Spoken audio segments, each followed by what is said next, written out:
Urgente. Belgorod está preso em uma armadilha de gelo. No isso, deram um soco de vingança. O sistema energético da Rússia desmoronou como um castelo de cartas, e o blackout já apagou bairros inteiros. Centenas de milhares de pessoas estão simplesmente congelando. As terras de Putin, de repente, se tornaram inabitáveis. O impeachment de Trump foi iniciado às pressas. Começou. Os viais explodiram em protestos sangrentos. Os apoiadores de Trump abriram fogo, atirando diretamente no civis. Os democratas já colocaram em movimento a engrenagem total.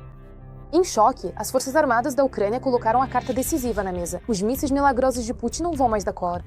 Um golpe certeiro no coração da indústria de defesa russa e o principal alvo de Putin foi eliminado. Catástrofe nuclear nas fronteiras da OTAN. Putin deu a ordem. O Kremlin passou a escalada total. O Ocidente já preparou uma resposta dura. Falaremos mais sobre isso adiante nesta edição. Ponto quente.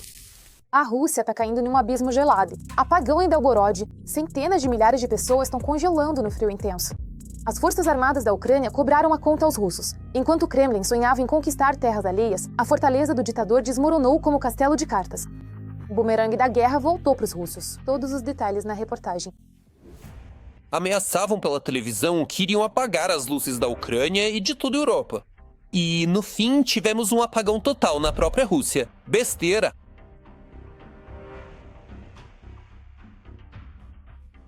Não há nenhuma em toda a cidade. Uma série de explosões precedeu o apagão em toda a região da Rússia. Por volta da meia-noite, sirenes foram acionadas na região de Belgorod, e aproximadamente 10 minutos depois, drones das Forças Armadas da Ucrânia atacaram a infraestrutura energética dos ocupantes. Eis que surge o drone voador. O avião estava muito pequeno e, infelizmente, caiu tragicamente.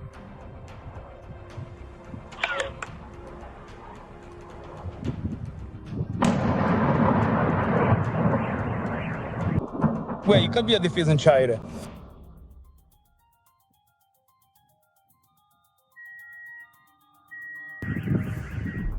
A usina termoelétrica de Oriol foi atingida. Que seja, as autoridades da região não confirmaram oficialmente essa informação, mas os vídeos publicados na internet mostram sérios danos na central termoelétrica.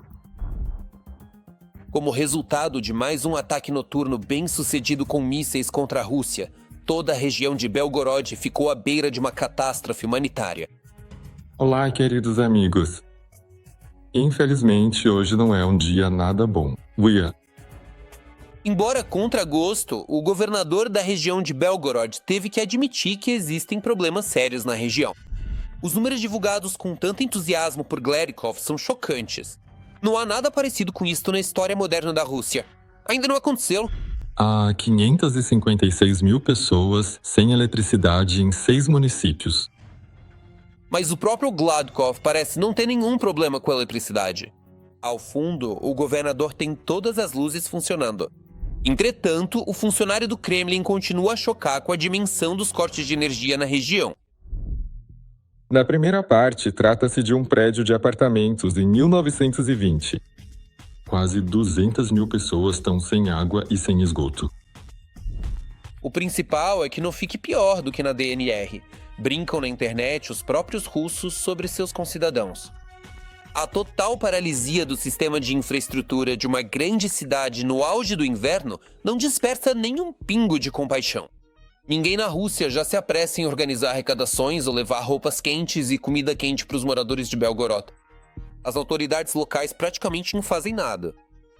Só expressam profunda preocupação e prometem montar grupos de trabalho para consultas. Enquanto isso, na região, pessoas sem aquecimento e sem luz começam literalmente a morrer de frio em seus apartamentos. Nós não nos consideramos responsáveis pelas mortes. Estamos falando de pessoas, indivíduos que compõem a sociedade e interagem diariamente. Ciclone do Báltico. Francis e Refil está literalmente coberto de neve.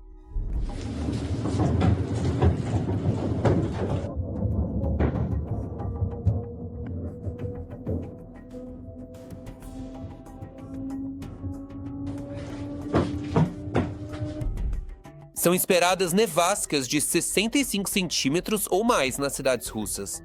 Uma forte nevasca está ocorrendo e o trânsito nas estradas está muito difícil. Nessas condições, sem luz, água ou calor, Belgorod se encontra à beira do congelamento e da extinção. A região de Belgorod enfrenta, de fato, desafios humanitários muito sérios em termos de energia, aquecimento, eletricidade e todo o resto.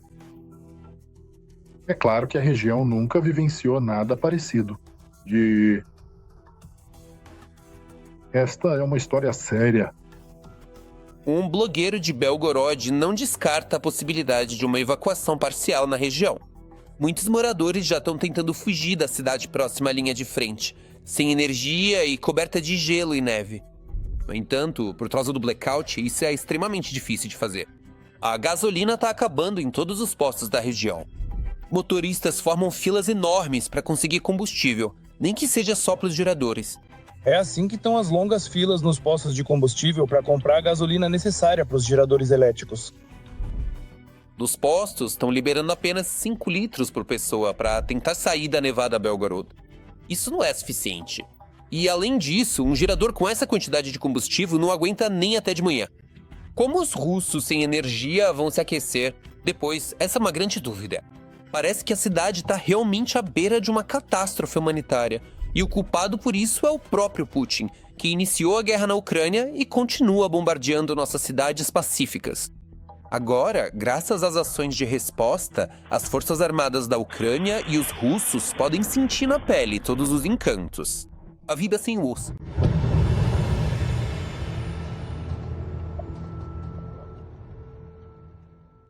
Trump está sendo preparado para uma execução pública. O impeachment já está em discussão. A América entrou em erupção em rebelião contra Donald e o povo foi à guerra. A Casa Branca foi alvejada, civis foram atingidos, e isso é o que está acontecendo nos Estados Unidos neste exato momento. A Finsta. Triunfo no cenário internacional, seguido por um fracasso na política interna americana. Uma pequena guerra vitoriosa contra Nicolás Maduro, ao que parecia, fortaleceu a oposição de Donald Trump. Esta operação servirá de aviso para todos que ameaçarem a soberania americana ou colocarem em risco o país. Vidas americanas. Enquanto as forças especiais americanas fuzilavam cubanos e sequestravam o ditador venezuelano em Caracas, no norte dos Estados Unidos, em Minneapolis, um agente de imigração matou a tiros um cidadão americano durante uma operação.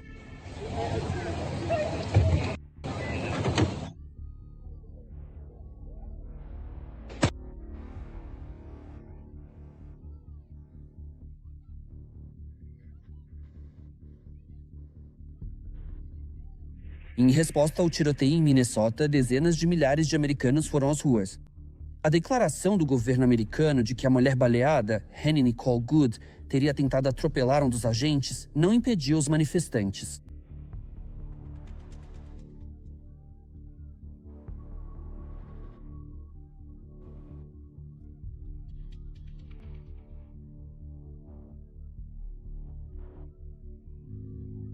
Taísca, parem, levantem-se, tomem uma posição, levantem-se, tomem uma posição, fora ICE agora, fora ICE agora, fora ICE agora. Além dos cidadãos comuns, políticos, principalmente do Partido Democrata, também criticaram a Casa Branca.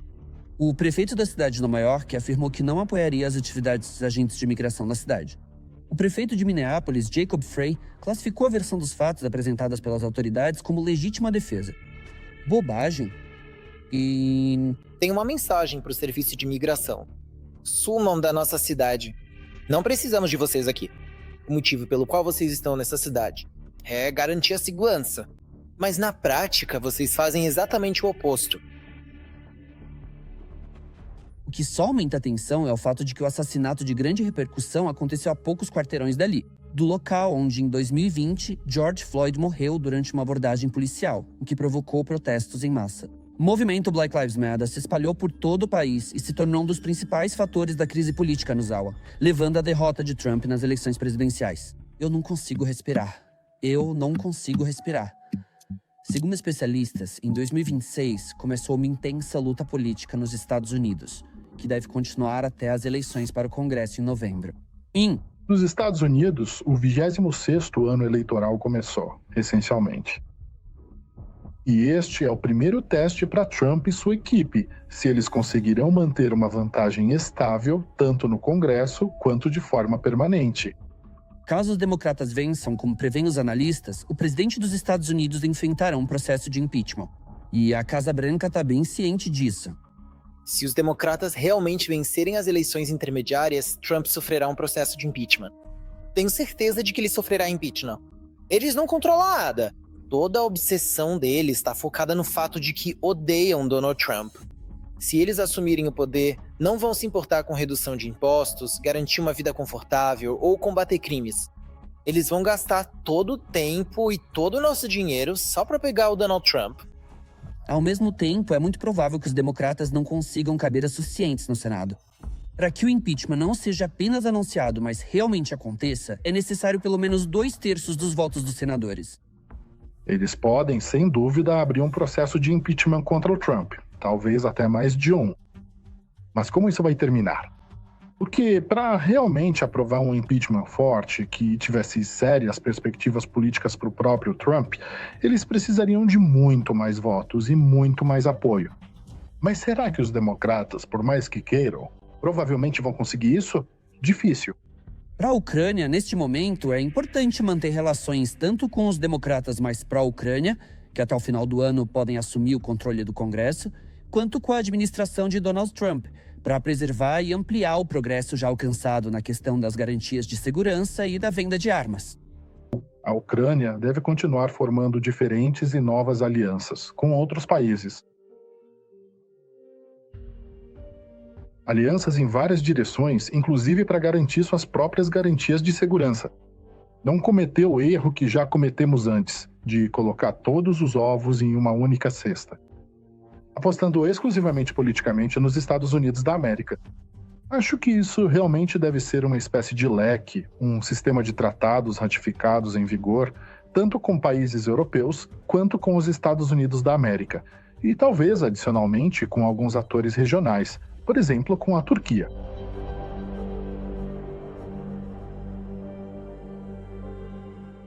Golpe no coração. Ucrânia destrói fábricas estratégicas de defesa russas. As armas maravilhosas de Putin não decolarão.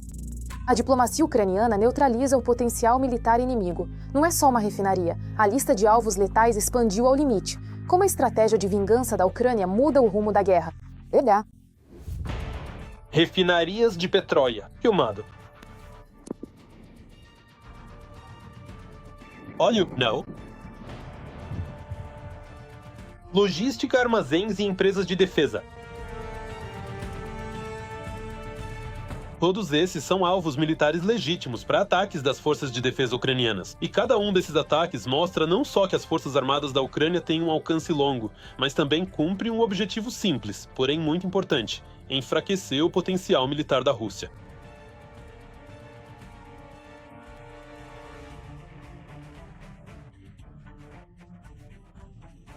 Não houve uma única região da Federação Russa que faz fronteira com a Ucrânia que não tenha sido alvo de ataques ao setor de refino de petróleo. Em cada uma dessas regiões, as respectivas empresas foram atingidas e destruídas. Em seguida, a Ucrânia passa a atacar empresas de geração de energia e empresas que têm interesse e importância especial para a Federação Russa do ponto de vista da produção de armas, equipamentos militares, munições ou elementos correspondentes. E é exatamente por isso que falamos sobre um conceito estratégico sustentável de condução de operações no estilo Deep Strike. Na primeira semana de janeiro de 2026, a Ucrânia atingiu com sucesso um grande arsenal de artilharia russo na região de Kostroma. Pronto, ela tá evacuando. Isso aqui laranja é tipo fumaça. A fábrica de defesa e energia na região de Lipetsk e mais algumas dezenas de instalações da infraestrutura petrolífera da Federação Russa. Entre 2 e 7 de janeiro, sistemas não tripulados atacaram 21 alvos inimigos.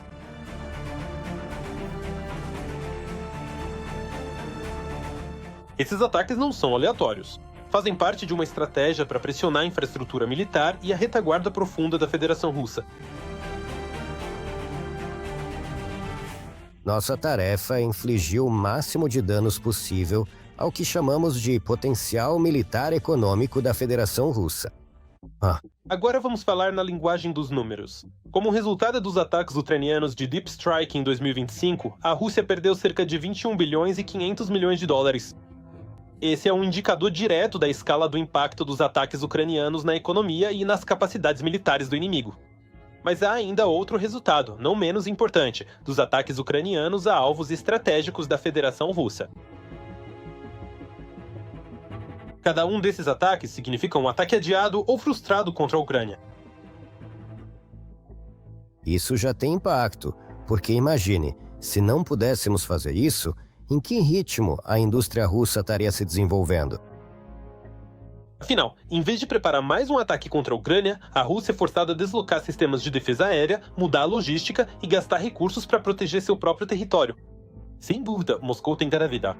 Contra Kiev, pelos ataques a alvos importantes para a defesa. Embora seja importante entender e lembrar que a Rússia não precisa de motivos para atacar a população civil e a infraestrutura civil. Afinal, o Kremlin quer destruir a Ucrânia, e para isso está disposto a tudo. A máquina estatal russa já chegou a um ponto em que eles fisicamente não conseguem terminar esta guerra. Para eles, isso seria uma catástrofe. Por isso, eles vão lutar até o último soldado. Eles vão lutar até o último avião, enquanto ainda tiverem recursos para isso. Mas quando, digamos, os problemas internos, como a falta de pagamento de salários, a ausência de qualquer garantia das necessidades sociais da população vierem à tona, então a Rússia simplesmente, como se diz, vai se esgotar em termos de recursos e não conseguirá mais manter a guerra. E é para isso que estamos trabalhando. É exatamente nisso que quero chamar sua atenção. Nosso objetivo estratégico que tentamos alcançar com ataques ao território russo.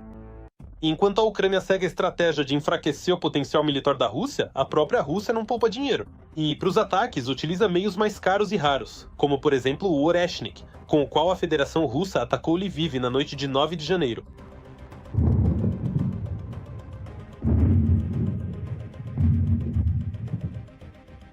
Mas isso só prova que os ataques na URSS são muito dolorosos para a máquina militar do Kremlin, e que a Ucrânia está no caminho certo.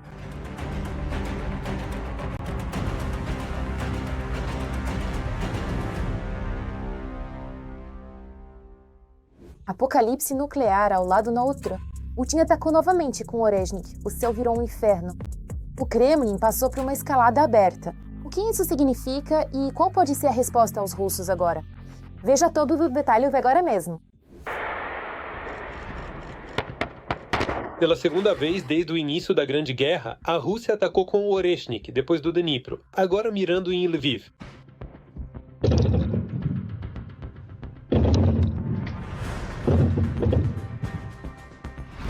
As explosões em Lviv foram ouvidas cerca de 10 a 15 minutos após o anúncio do alerta de ataque aéreo. Nas redes sociais, apareceu um vídeo onde é possível ver 6 explosões consecutivas, semelhante a um vídeo parecido de Dnipro em 21 de novembro de 2024. Na noite de 9 de janeiro, os ocupantes de Putin lançaram um ataque combinado contra instalações de infraestrutura crítica da Ucrânia. O Ministério da Defesa da Rússia imediatamente se gabou do brinquedinho favorito do ditador russo, o Oreshnik, sem análogos, e declararam que isso é uma resposta ao ataque à residência de Putin. As Forças Armadas da Rússia realizaram um ataque maciço com armas de alta precisão de longo alcance, lançadas de plataformas terrestres e marítimas, incluindo o complexo móvel de mísseis de médio alcance Oreshnik, além de veículos aéreos não tripulados de ataque contra instalações de importância crítica no território da Ucrânia. Ou seja, o fato de que a Rússia voltou a atacar a Ucrânia com o Oreshnik também foi confirmado pelas forças aéreas das Forças Armadas da Ucrânia. Segundo eles, o míssil voou a uma velocidade de 13 mil km por hora em uma trajetória balística. Embora o Oreshnik possa transportar ogivas nucleares, o ataque a Lviv, assim como ao Dnipro, obviamente foi realizado sem esse tipo de carga. O lançamento foi feito a partir do campo de testes de Kapustin-A. O ataque foi realizado sem o uso de uma ogiva. E essa é uma tática peculiar do país ocupante. Por um lado, eles enviam um sinal sobre possíveis cenários futuros de desenvolvimento dos acontecimentos. E, por outro lado, destacam sua suposta disposição para negociar. O desenvolvimento futuro dos acontecimentos envolve, consequentemente, iniciativas diplomáticas dos Estados Unidos e da Ucrânia. O Oreshnik pode atravessar toda a Ucrânia em cerca de 6 a 7 minutos. Só que isso não é de forma alguma uma arma de alta precisão, pois o desvio do alvo pode chegar a até 50 metros. Esse armamento, em termos de potência, é comparável ao armamento balístico clássico. Só que com potência aumentada várias vezes, em primeiro lugar. Em segundo lugar, precisamos entender que, de fato, hoje em dia não existem meios capazes de interceptar esse tipo de ogiva. Para detectar e interceptar esses mísseis, é necessário ter sistemas do tipo TAAT, que permitem identificar alvos a distâncias de até 400 km e destruir esses mísseis a altitudes de até 150 km e distâncias de até 200 km. Se estamos falando do sistema Patriot, ele é um sistema de curto alcance. Só que a quantidade desses mísseis na Rússia provavelmente é bastante limitada, apesar da declaração de Putin no ano passado sobre o suposto início da produção em série do Oreshnik. Isso. O RS-26 é um projeto antigo da Federação Russa. E não há o menor fundamento para dizer que não existem análogos. É um desenvolvimento experimental. E, de acordo com a direção principal de inteligência do Ministério da Defesa da Ucrânia, a Federação Russa tem no máximo até 7 desses meios de ataque. 2 deles já foram utilizados. Portanto, não se fala em produção em massa. É justamente por isso que o uso desses meios de ataque para ataques ao território da Ucrânia é tão limitado. Quanto à capacidade de produzir essas armas, no geral eles não ultrapassam, via de regra, um míssil por mês, ou talvez até em alguns meses. O fator-chave pelo qual esses mísseis não são usados com frequência é porque eles são significativamente mais caros do que os mísseis balísticos comuns. Normalmente, o custo de um míssil desses varia de 10 a 20 ou mais milhões de dólares por unidade. Ataque a Lviv, as Aveleiras. Essa é uma mensagem para o Ocidente, e mais uma confirmação de que o Kremlin não tem nenhuma intenção real de negociar o fim da guerra.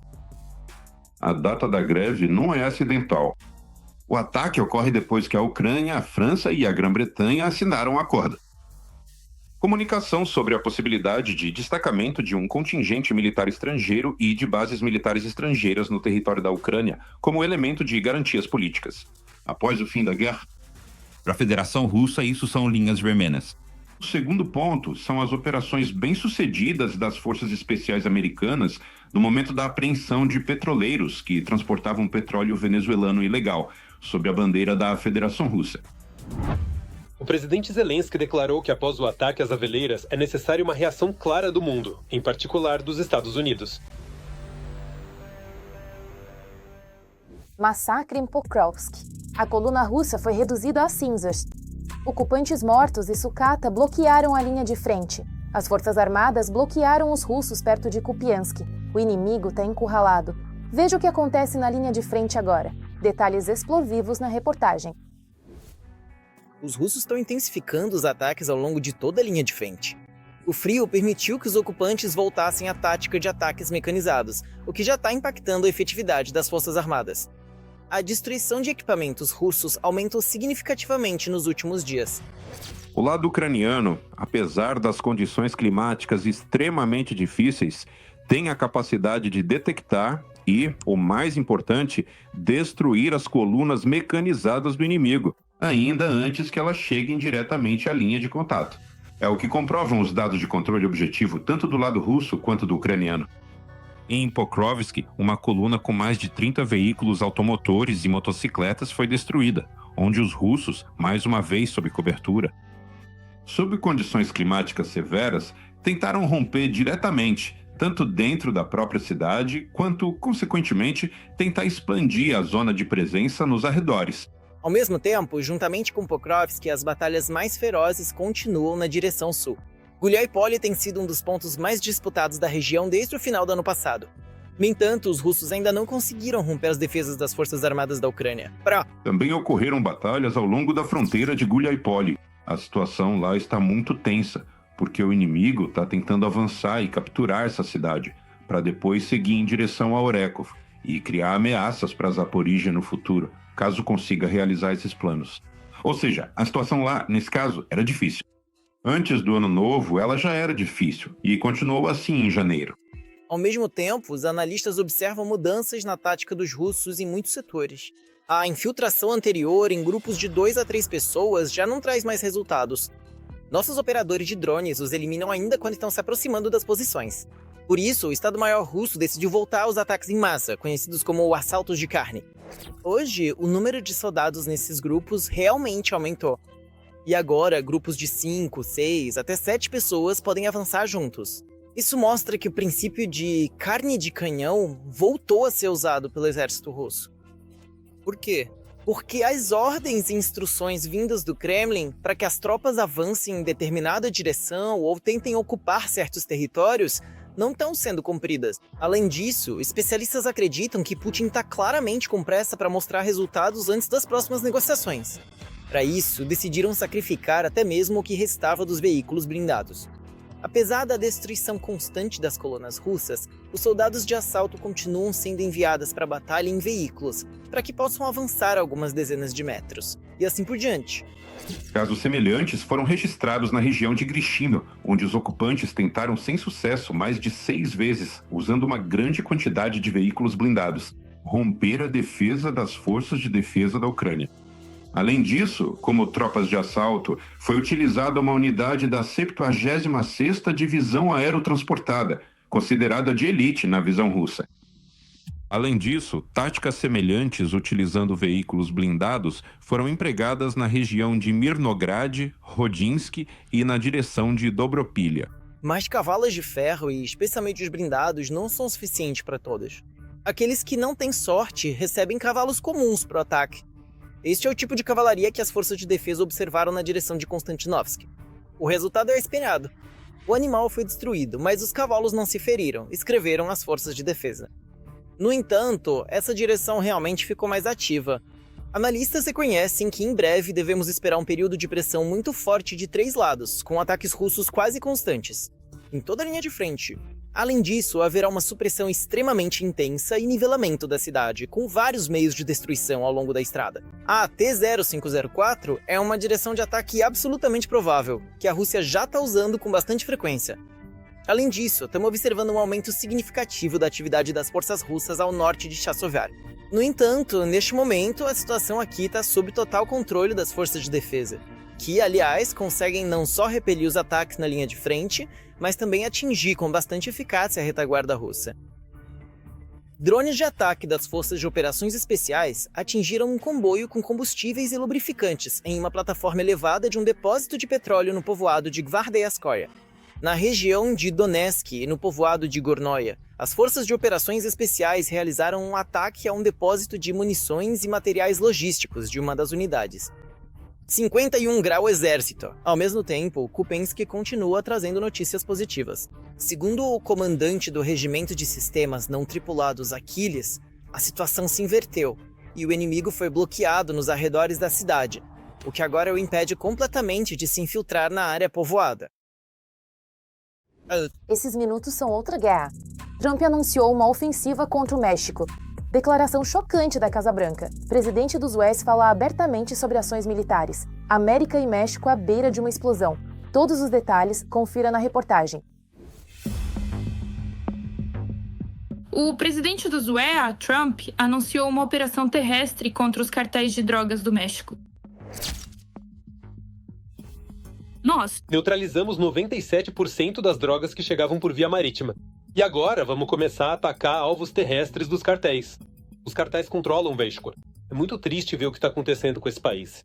Os cartéis continuam suas atividades e matam de 250 a 300 mil pessoas por ano em nosso país. Ainda mais após a bem-sucedida operação especial na Venezuela, Trump está, de certa forma, animado com esse sucesso. O México, tô profundamente convencido, também será muito mais flexível. Além do problema das drogas, Trump também está preocupado com a questão da migração ilegal. Por isso, insiste que as autoridades mexicanas devem fazer algo. Caso contrário, haverá consequências.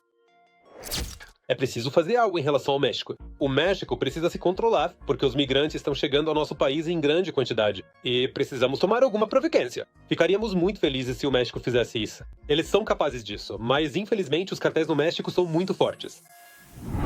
Ao mesmo tempo, especialistas afirmam que, assim como no caso da Venezuela, além dos problemas óbvios, o presidente americano também tem um interesse financeiro oculto. o México vende para os Estados Unidos o dobro de mercadorias do que compra dos Estados Unidos. Isso, na minha opinião, é provavelmente um dos principais fatores para que o Trump queira, como dizer corretamente, do ponto de vista da segurança regional, de alguma forma, estabilizar o México. O presidente do México nega a possibilidade de uma invasão americana do país. Segundo ela e Trump, diálogo construtivo. Apenas uma questão de maneira. Discursos do presidente Trump. Eu não acredito em invasão militar. Não acho que estejam considerando isso seriamente. Trump disse isso várias vezes durante as ligações. Nós nos falamos por telefone, se não me engano, cerca de 14 vezes. Ele insistiu várias vezes que as tropas americanas poderiam entrar no México, e nós respondíamos claramente que não.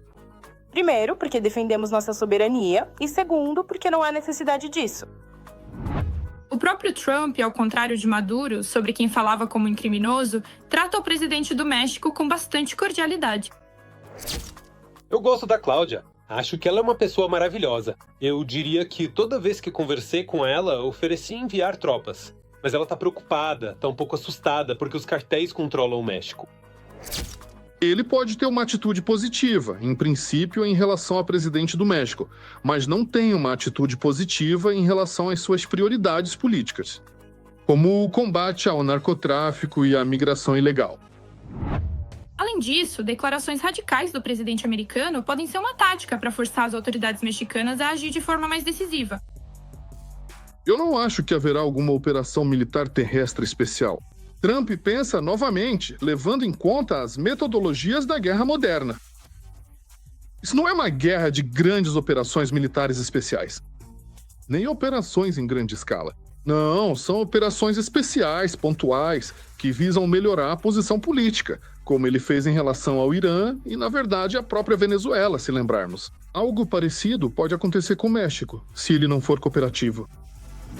Bem, Em todo caso, Trump está dando um sinal claro aos seus oponentes, em particular a Rússia e a China, que o tempo das conversas e dos tapetes vermelhos acabou, e agora será preciso ou negociar ou se preparar para consequências nada agradáveis.